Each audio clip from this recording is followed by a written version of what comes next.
नमस्कार दोस्तों, स्वागत है आप सभी का देवास्था के अंदर। और आज हम आपके सामने प्रस्तुत करने जा रहे हैं कहानी श्री खाटू श्याम मंदिर की। खाटू में हर तरफ चौबीसों घंटे श्याम नाम के जप की ध्वनि सुनाई पड़ती है। बाबा के दर्शन के लिए देश भर से श्रद्धालु खाटू आते हैं, कोई पद यात्रा करते तो कोई पेट पलायन करते हुए। आइए जानते हैं श्याम बाबा का शीश मिलने और मंदिर बनने की कहानी।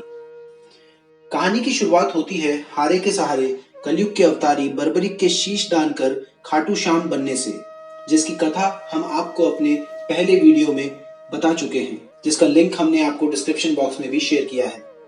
तो चलिए अब जानते हैं खाटू नरेश के शीश अवतरण की कहानी। बर्बरिक के शीश को महाभारत में युद्ध के बाद श्री कृष्ण ने रूपवती नदी में बहा दिया था।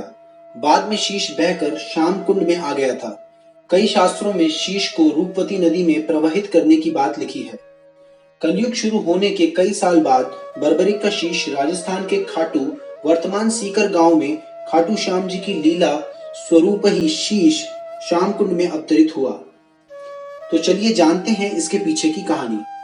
प्राचीन बात है, खाटू नगरी में एक गाय रोजाना घास चरने जाया करती थी। जैसे ही वह एक निश्चित स्थान पर पहुंचती, उसके थनों से स्वतः ही दूध की धारा बहने लगती। वो दूध की धारा लगातार बहकर जमीन में समा जाती, मानो कोई जमीन के भीतर वह दूध पी रहा हो। गाय जब घर वापस जाती तो गाय का मालिक दूध निकालने की कोशिश करता तो दूध निकलता ही नहीं। ऐसे वह बहुत दिनों तक कोशिश करता रहा, परंतु गाय का दूध ही नहीं निकलता था।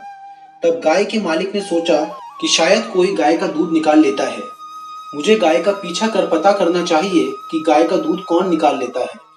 दिन भर उसने गाय का पीछा किया और जैसे ही संध्या हुई, उसने नजारा देखा कि गाय उस निश्चित जगह गई और गाय का दूध स्वतः ही निकलने लगा और दूध जमीन में समा जा रहा था, मानो कोई वह दूध पी रहा हो। गाय का मालिक आश्चर्यचकित था, तो वह गांव के राजा के पास गया और सारी बात बताई।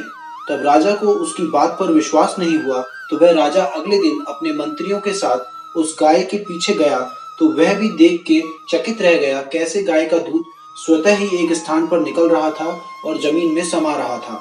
तब राजा ने अपने मंत्रियों को आदेश दिया कि वह इस स्थान को खुदवाएं। जैसे ही खोदे जाने लगा, धरती से आवाज आई, अरे धीरे धीरे धीरे खोदो, यह मेरा शीश है। उसी रात्रि राजा को स्वप्न में खाटू श्याम जी के दर्शन हुए और उन्होंने उनसे कहा, मेरे शीश के अवतरित होने का समय आ चुका है। मैं महाभारत काल में वीर बर्बरिक के नाम से जाना जाता था और मैंने अपना शीश श्री कृष्ण को दान में दिया था और उसी के फलस्वरूप मुझे कलयुग में पूजे जाने का वरदान मिला है। खुदाई से मेरा शीश उसी धरा से मिलेगा और तुम्हें मेरा खाटू श्याम मंदिर बनाना पड़ेगा। सुबह जब राजा उठा तो स्वप्न की बात को ध्यान में रखकर खुदाई पुनः शुरू करवाई और कलयुग के देव श्री श्याम सरकार के शीश का अवतरण हुआ। राजा ने उस शीश का मंदिर बनाकर स्थापना की। कहा जाता है कि खाटू श्याम बाबा के दर्शन मात्र से ही सब कष्ट दूर हो जाते हैं। कार्तिक माह की एकादशी को शीश मंदिर में स्थापित किया गया, जिसके श्याम के जन्मदिन के रूप में मनाया जाता है। मंदिर के पास एक बगीचा है, जिससे श्याम बगीचा कहा जाता है, जहां से चुने हुए फूल श्याम बाबा पर चढ़ाए जाते हैं।